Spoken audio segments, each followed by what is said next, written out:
Hello everyone, नमस्कार। Welcome all of you. आज की इस क्लास में आप सभी का स्वागत है। मैं हूं Mukesh Katare. PSC prelims, MPPSC prelims, उसकी जो यूनिट नंबर 3 है उसको स्टार्ट कर चुके हैं हम लोग, इंडियन ज्योग्राफी। और इसका पुराना लेक्चर आप देख चुके होंगे जिसमें हमने भारत के बारे में पहले एक सामान्य जानकारी दी थी। देन उसके बाद फिर हमने हिमालय यानी उत्तर भारत के या नॉर्थ के जो पर्वतीय क्षेत्र है उसको कवर किया था। उस पर्वतीय क्षेत्र में मैंने आपको पूर्वांचल की पहाड़ियां भी बताई थी। आज हम इसके आगे बढ़ेंगे और स्टार्ट करेंगे प्रायद्वीपीय भारत को, जिसमें पश्चिमी घाट और दूसरा आएगा पूर्वी घाट। इन दोनों की विशेषताओं को देखेंगे, है ना। मैं एक बार पूर्वांचल की पहाड़ियों को आपके सामने फिर से दोहरा देता हूँ। आपके लिए यही है कि बार बार इनको देखिए, इनसे कोई ना कोई प्रश्न बनेगा तो क्लियर हो जाएगा, है ना। कुछ पहाड़ियां तो जैसा मैंने आपको पहले बताया था कि नाम के आधार पर होते हैं। कुछ इशू दिखाई दे रहा है शायद, एक मिनट में इसको जरा ठीक कर लूं।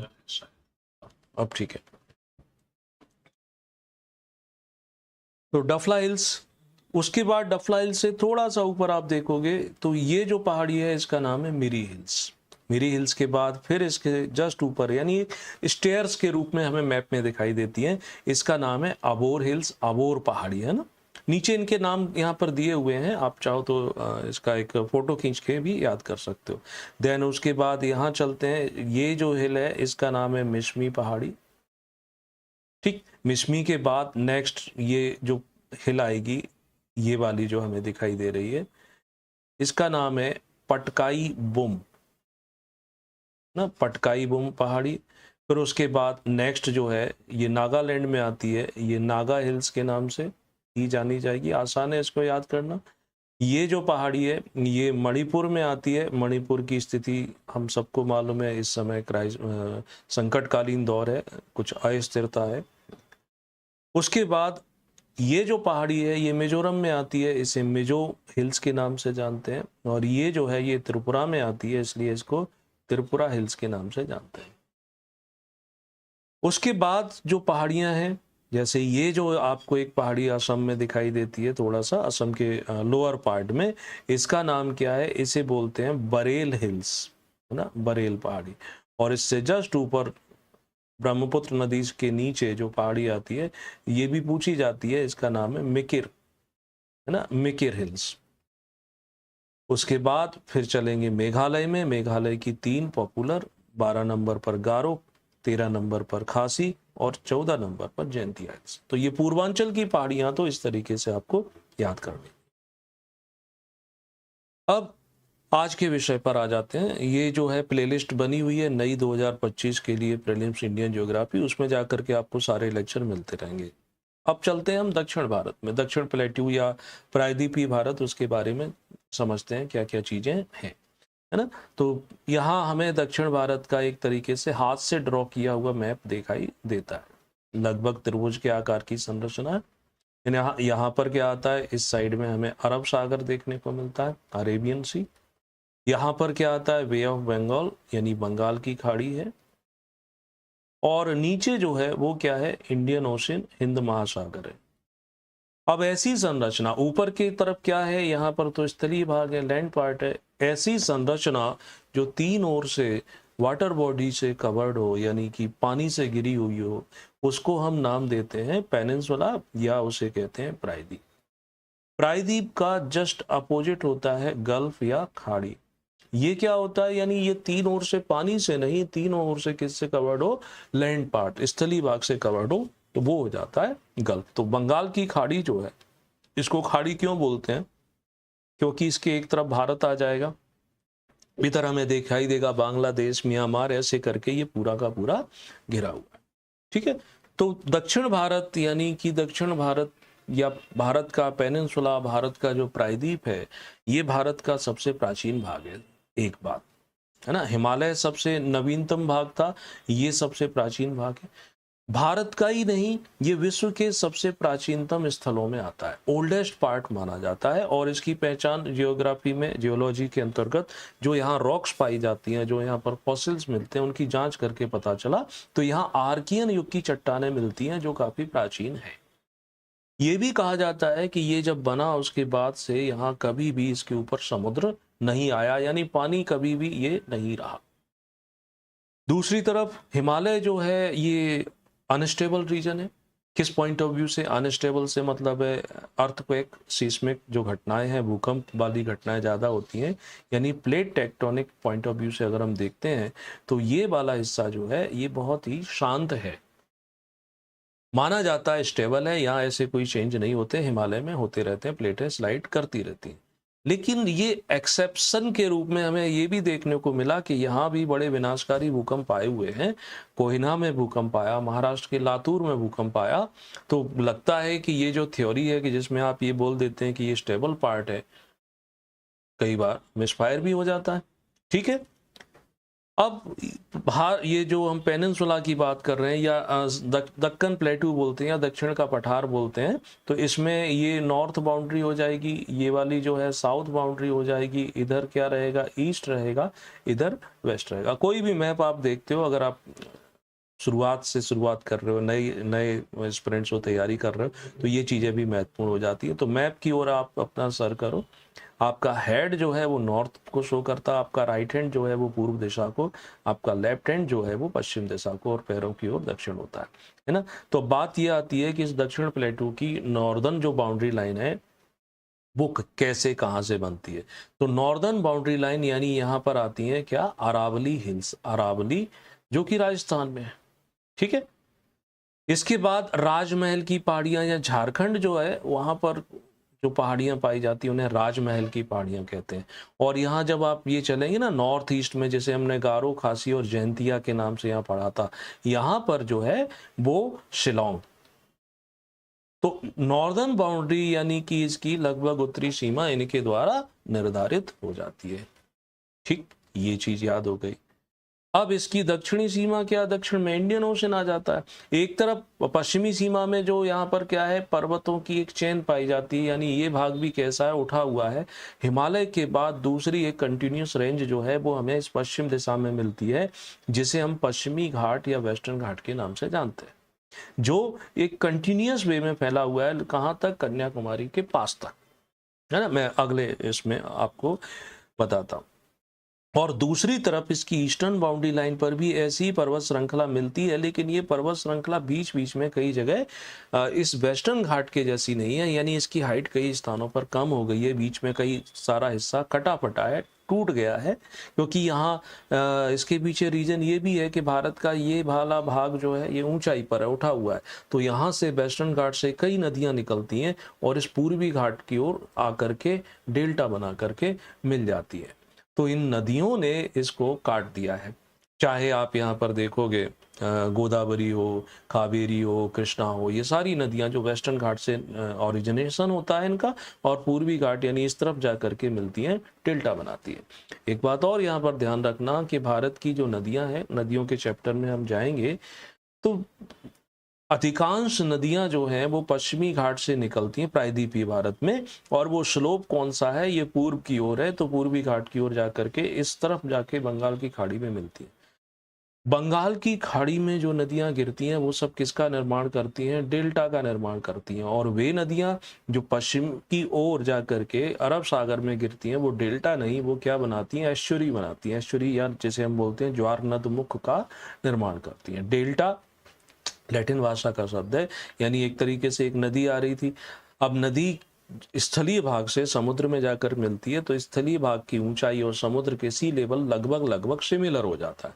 यानी नदी का जो फ्लो पहाड़ से जब निकलती थी तो ज़्यादा था, उसकी युवा अवस्था थी और उसमें इरोजन पावर यानी अपर्दन करने की क्षमता बहुत ज़्यादा थी, तो वो गहरी गहरी घाटियाँ बनाती हुई। अब ये मैदानी भागों में आ जाती है तो उसकी जो पावर है वो कम हो जाती है अपर्दन करने की, तो वो अपने रास्ते में ही जो चीज़ें अपने साथ बहा कर लाई थी, मिट्टी है, कंकड़ पत्थर है, उनको उसने अपनी धारा के सामने डिपॉजिट कर दिया।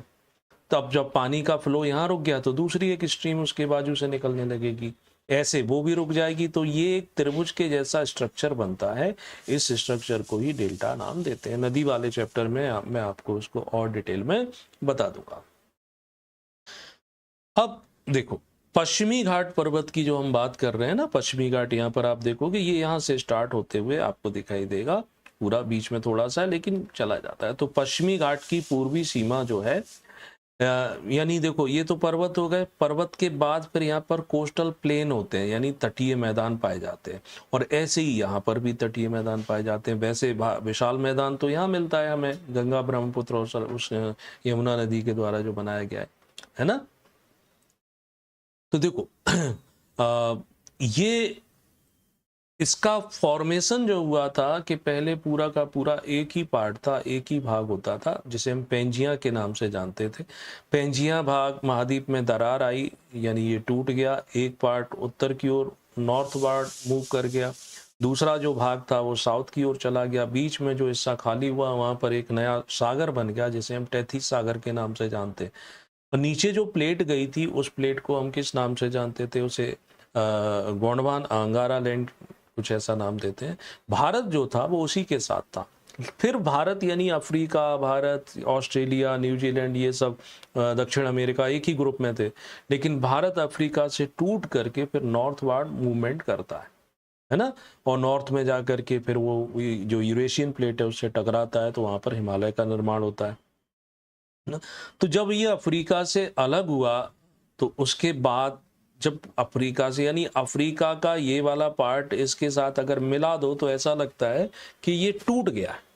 तो ये इसके एविडेंस भी होते हैं। तो यहाँ हमें देखने को मिलता है कि इसकी ऊंचाई ज़्यादा है। तो पश्चिमी घाट जो है हिमालय के बाद एक लंबी चेन के रूप में हमें दिखाई देता है। अब इस भारत के प्रायद्वीपीय भाग को पढ़ें तो इसमें कौन कौन से पार्ट इसमें इंक्लूडेड हैं। तो देखो इसमें उत्तरी सीमा बताई थी ना कि अरावली हो गया, कैमूर हो गया, विंध्यन कैमूर सीरीज हो गई। उसके बाद फिर यहाँ पर राजमहल की पहाड़ियाँ जो कि झारखंड में आती थी, और यहाँ पर शिलोंग का प्लेटू होता है। तो ये पूरी उत्तरी बाउंड्री लाइन है। तो हम यहाँ थोड़ी सी जानकारी अरावली के बारे में ले लेते हैं क्योंकि ये भारतीय प्रायद्वीपीय पठार का एक हिस्सा है। तो अरावली पर्वत कैसा पर्वत है, ये एक अवशिष्ट पर्वत है। अवशिष्ट पर्वत जिसे हम बोलते हैं रिलेक्ट माउंटेन्स, यानी पहले जो पर्वत बने थे अब लंबे समय पर इस पर क्या हुआ, इरोजन हुआ, घर्षण हुआ। घर्षण किससे हुआ होगा, हवा से हुआ होगा। घर्षण जो है वर्षा से हुआ होगा, है ना। घर्षण जो है अलग अलग फैक्टर होते हैं। तो घर्षण होने की वजह से इस माउंटेन की, ये सबसे ऊंचे पर्वतों में आता था, धीरे धीरे इसकी जो हाइट है वो कट के अलग हो गई। यानी घर्षण इरोजन की वजह से यहाँ इसके जो कण थे वो अलग हो गए और इसकी सालों साल में, कई हजार सालों में जाकर के हाइट कम रह गई। तो अब वह जो अरावली पर्वत है अपने ओरिजिनल रूप में नहीं है। उसका जो शेष बचा हुआ हिस्सा है उसे हम किस नाम से जानते हैं, अवशिष्ट पर्वत के नाम से जानते हैं। और ये कैसा पर्वत है, ये भी फोल्डेड माउंटेन्स है। फोल्डेड माउंटेन्स की विशेषता है कि ये सबसे ज्यादा हाइट वाले होते हैं क्योंकि कंप्रेस होती हैं दो प्लेटें, जब आपस में टकराती हैं तभी जाकर के इन माउंटेन्स का निर्माण होता है। तो ये विश्व के सबसे ऊंचे माउंटेन्स में आते थे, अब हाइट उतनी नहीं रही है। प्राचीनतम फोल्डेड माउंटेन्स का एग्जाम्पल है अरावली की लंबाई लगभग 1100 किलोमीटर है। तो ये कहाँ हमें देखने को मिलता है, दिल्ली से। इसमें एक और चीज आपको समझनी होगी कि अरावली पर्वत इस तरीके से फैला हुआ है और भारत में जो मानसून आता है दक्षिण पश्चिम यानी मानसूनी हवाओं की दिशा इस तरीके से ऐसी ही रहती है, साउथ डायरेक्शन से और वेस्ट डायरेक्शन से ही आता है। तो ये क्या है, ये पश्चिमी घाट पूरा जो पर्वत है इसके मानसूनी हवाओं के रास्ते में एक दीवार की तरह खड़ा हो जाता है, रास्ता रोक देता है। तो इस वजह से क्या होता है, इन हवाओं को, इस दीवार को पार करने के लिए ऊपर की ओर ऊंचाई अपनी यानी एक एनर्जी खर्च करनी पड़ती है। तो इस कारण से यहाँ क्या होता है, पश्चिमी घाट के पश्चिम में कंडेंसेशन, वर्षा ज़्यादा होने लगती है। और पश्चिम घाट के जो इधर वाला पार्ट है ये यहाँ पर कम वर्षा होती है क्योंकि जब तक हवा ऊपर जाकर के दूसरी दिशा में पहुँचती है तब तक उसमें जो नमी है, जो ह्यूमिडिटी है, वो समाप्त हो जाती है। राजस्थान में क्यों कम वर्षा होती है, सूखा क्या है, तो अरावली पर्वत का डायरेक्शन, अरावली पर्वत की डायरेक्शन ऐसी है कि ये जैसे मानसूनी हवाएं आती हैं तो उसके बिल्कुल समानांतर है, पैरेलल है। मानसूनी हवाएं इसके ऊपर से होकर के, इसके साइड से होकर के गुजर जाती हैं, ये उनको रोकने में कोई भी भूमिका नहीं निभाता है। अगर इसका डायरेक्शन कहीं ऐसे होता तो निश्चित ही यहाँ पर बारिश हो जाती। है ना। तो ये पॉइंट भी समझने वाला है। तो एक बात हमें ये समझ में आई कि अरावली पर्वत जो है विश्व के सबसे प्राचीनतम माउंटेन्स में आता है, सबसे ओल्ड। किस प्रकार के माउंटेन है, तो ये फोल्डेड माउंटेन्स है। अब किस रूप में देखने को मिलते हैं, तो रिलेक्ट माउंटेन्स या अवशिष्ट पर्वत के रूप में देखने को मिलते हैं। लंबाई कितनी है, तो दिल्ली से लेकर के अहमदाबाद वहां तक फैले हुए हैं। लगभग 1100 किलोमीटर की लेंथ में इसकी लंबाई आती है। इसके भी कुछ विशेष पॉइंट हैं, वो भी पूछ सकते हैं। तो उदयपुर राजस्थान में इन्हें जरगा हिल्स के नाम से जानते हैं। अरावली हिल्स का लोकल नेम क्या हो गया, जरगा पहाड़ियां। और दिल्ली के पास इन्हें दिल्ली में जो रायसीना हिल यानी राष्ट्रपति भवन है, वो वास्तव में अरावली का ही बचा हुआ पार्ट है। इस अरावली पर्वत का सबसे हाईएस्ट पीक, हर पर्वत श्रृंखला यानी कंटिन्यूस कई पर्वत बने हुए हैं, उसकी सबसे ऊंचा जो पॉइंट है उसे हम पीक या चोटी कहते हैं। तो अरावली पर्वत का सर्वोच्च शिखर यानी हाईएस्ट पीक जो है उसका नाम है गुरु शिखर। उसका जो हाइट है 1722 मीटर है ना। माउंट आबू पर है। तो राजस्थान में वैसे गर्मी ज़्यादा होती है, लेकिन पुष्कर माउंट आबू पर आप ट्रेवल करते हो तो वहाँ पर हमें देखने को मिलता है कि मौसम ठंडा हो जाता है। ऊंचाई पर बढ़ने के साथ साथ उसमें टेम्परेचर में कमी आती है। तो भारत के प्रायद्वीपीय भाग में सबसे पहले हमने अरावली से संबंधित कुछ बातें यहाँ पर कंप्लीट कर ली। नेक्स्ट, अब इसके दूसरे हिस्से पर चलते हैं जिसमें पश्चिमी घाट पर्वत आ जाएगा। इसका दूसरा नाम क्या है, तो इसे सह्याद्री भी कहते हैं। ये भी पूछ सकते हैं प्रीलिम्स में। क्या पूछ सकते हैं, देखो पश्चिमी घाट का दूसरा नाम है सह्याद्री पर्वत। तो पश्चिमी घाट हिमालय के बाद दूसरी सबसे लंबी पर्वत श्रेणी है। लंबाई लगभग 1500 किलोमीटर हो जाती है। हिमालय की 2500 किलोमीटर थी। यानी ये कहाँ से शुरू होता है, तो ताप्ती नदी जो है, जो मिलती है ना गुजरात में, भरूच के पास नर्मदा के नीचे ताप्ती, वहां से ये शुरू होता है और कहाँ तक जाता है, तो नीलगिरी की पहाड़ियों तक ये फैला हुआ है। ये साउथ में कन्याकुमारी हो गया, तो कुछ यहाँ तक ये फैला हुआ है ना। तो ये पूरा का पूरा माउंटेन्स हमें देखने को मिलते हैं। ठीक, तो पश्चिमी घाट को सह्याद्री बोल दिया।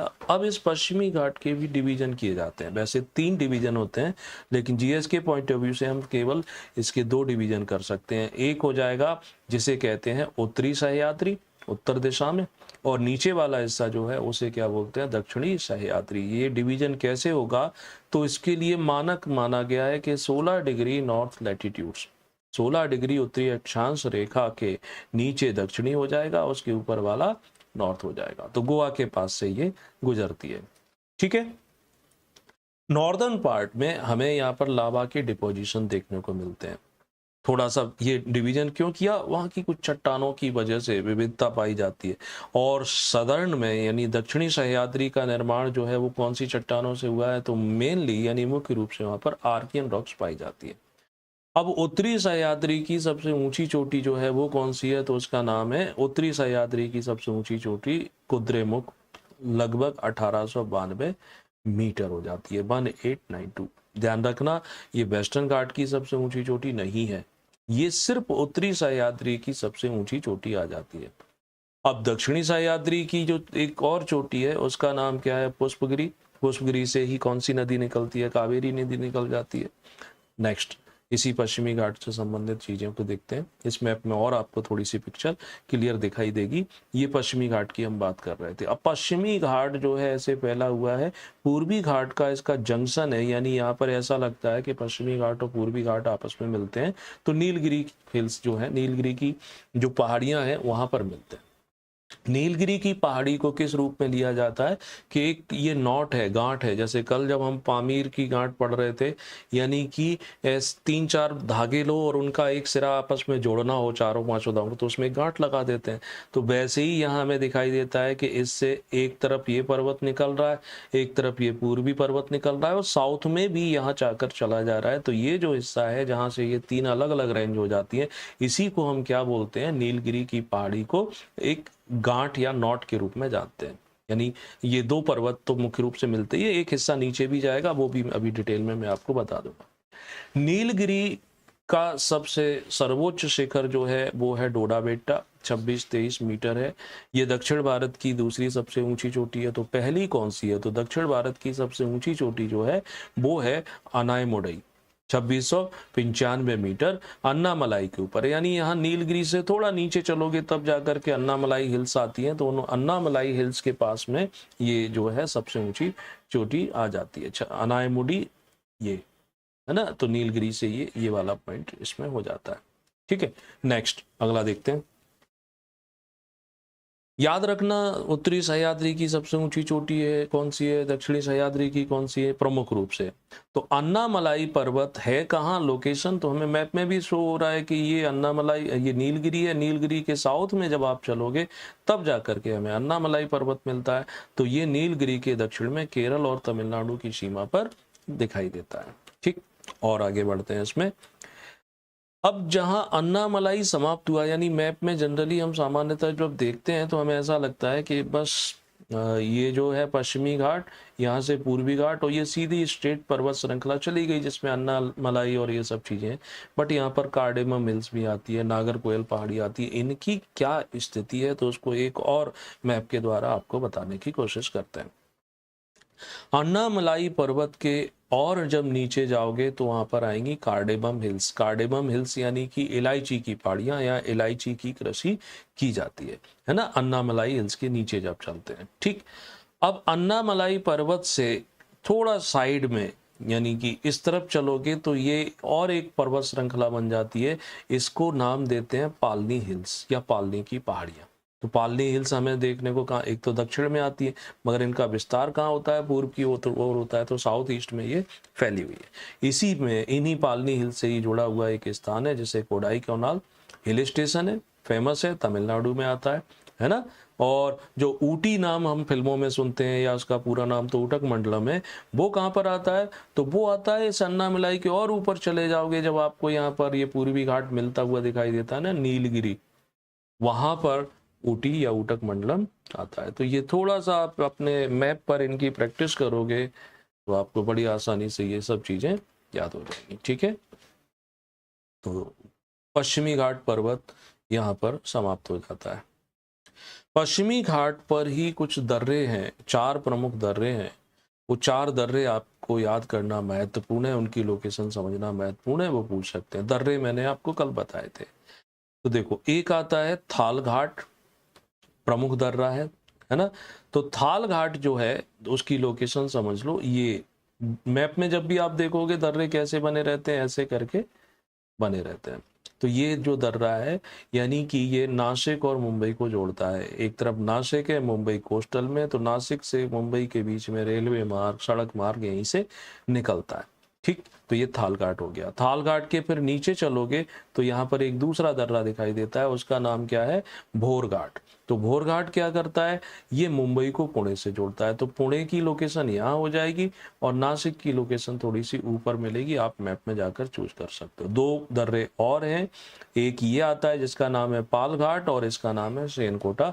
तो इसको भी देख लेते हैं। पाल घाट ना, यहाँ पर भी आपको वो जो दर्रे हैं वो देखने को मिलेंगे। ये थाल घाट हो गया, ये भोर घाट हो गया, उसके बाद आएगा पाल घाट और फिर आएगा सेनकोटा। तो पाल घाट ये नीलगिरी और अन्नामलाई पर्वतों के बीच में है। हमने देखा ही था कि नीलगिरी ऊपर आता है, ये नीलगिरी हो गया, और नीचे जब चलते हैं तो फिर जाके अन्नामलाई, उसके बीच वाले हिस्से में आ जाता है पाल घाट। ठीक, तो ये किस किस को कनेक्ट करता है, तो ये कोच्चि और चेन्नई दोनों को कनेक्ट करता है। और फिर आता है सेनकोटा। तो सेनकोटा जो है ये नागरकोयल और कार्डेमम हिल्स जो अभी हमने मैप में देखा था उनके बीच में, ये तिरुवनंतपुरम को मदुरई से जोड़ता है। तो वेस्टर्न घाट के ये 4 प्रमुख पासेस हैं, ये भी आपको याद करना महत्वपूर्ण है। ठीक है, अब नेक्स्ट चलते हैं पूर्वी घाट पर्वत की ओर। तो पूर्वी घाट, जैसे वेस्टर्न घाट को पढ़ा था वैसे ही पूर्वी घाट के बारे में जानकारी लेना है। पूर्वी घाट मतलब बहुत ज़्यादा उसमें नहीं पढ़ना होता है।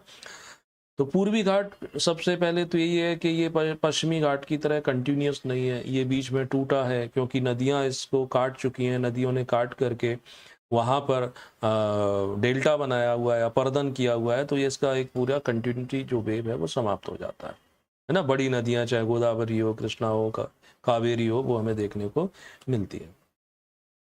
पूर्वी घाट पर्वत जो है तो इसकी सबसे ऊंची चोटी विशाखापट्टनम चोटी 1680 मीटर हाइट मानी जाती है। दूसरी सबसे ऊंची चोटी जो है उसका नाम है महेंद्रगिरी, 1501 मीटर के आसपास, है ना। इस पूर्वी घाट पर्वत की लंबाई जो है वो 1300 मीटर है, जबकि पश्चिमी घाट की लंबाई हमने लगभग 1500 मीटर पढ़ी थी। वो कंटिन्यूस है, ये कंटिन्यूस नहीं है। खुल्लर की किताब में अगर आप पढ़ते हो तो वहां पर ये लिखा हुआ है कि पूर्वी घाट की सबसे ऊंची चोटी का नाम है तिमाईगिरी और उसकी हाइट इन्होंने बताई है 1515 मीटर। जो सोर्स है वो मैंने आपको इसमें बता दिया है। अपार्ट फ्रॉम तिमाईगिरी, इसके अलावा यहाँ पर और भी चोटियाँ हैं, नल्ला मलाई, वेलोकोंडा, पालकोंडा, जाबादी, शेवराय, इन नामों से भी इनको जानते हैं। तो ये तो पूर्वी घाट बहुत शॉर्ट में था, समाप्त हो जाता है। पश्चिमी घाट थोड़ा डिटेल में था। तो ये आज का लेक्चर यहीं छोड़ता हूँ। कल का लेक्चर आपको सुबह 11 बजे मिलेगा, तो उसको आप कंटिन्यूटी में देखेंगे। कल मैं इसमें आपको क्या बताऊंगा, तो कल का जो टॉपिक रहेगा वो रहेगा उत्तर भारत का मैदान, यानी पर्वत नॉर्थ से शुरू किया था, जो ग्रेट प्लेन है उसके बारे में। उसमें खादर होगा, भांगर होगा, ये सारी चीज़ें। तो वीडियो आपको पसंद आया है तो ज़रूर लाइक करें, नहीं आया है तो डिसलाइक करें, दोस्तों के साथ शेयर करें, रीच बढ़ेगी।